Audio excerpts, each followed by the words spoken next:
Super AI Podcast Design Thinking for You เมื่อท่านเกิดอาการอิดเมื่อยวินหัวนี่เลยกับยาดมกา Nature Herb สามารถช่วยท่านหายจากอาการเหล่านี้สินค้าดีหอมดนนาน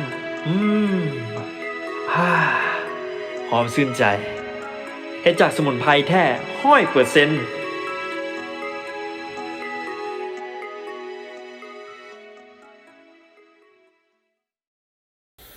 สวัสดีนี่ต้อนรับเข้าสู่พอดแคสต์ของคนลาว Super AI นั่นเองจะมาอัปเดตข่าวๆและก็สาระดีๆให้ทุกท่านได้ฟังกันเนาะกับรายการ Super AI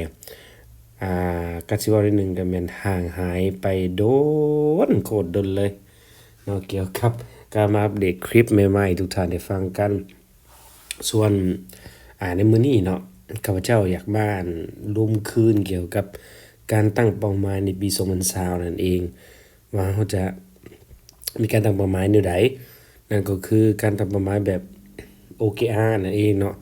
การตั้งเป้าหมายว่าเราจะเฮ็ดหยังแหน่อยู่ในปี2020นี้อย่าลืมลองวางมือว่า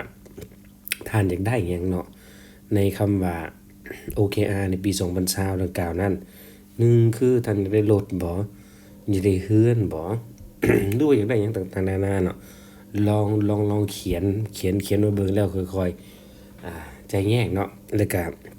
แยกเป็นน้อยๆมาว่ามันจะเป็นจังได๋ถ้าว่าทุกท่านเนาะท่านว่าท่านไหนอยากต้องการแบบว่า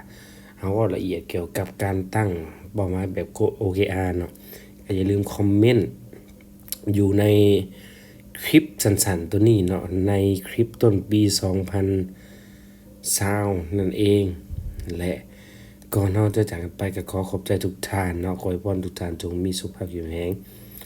สิ่งที่บ่ดีขอเป็นนำปีเก่าส่วนปีใหม่ในปี2020นี้ขอให้พบแต่สิ่งดีๆอย่าลืมเนาะตั้งเป้าหมาย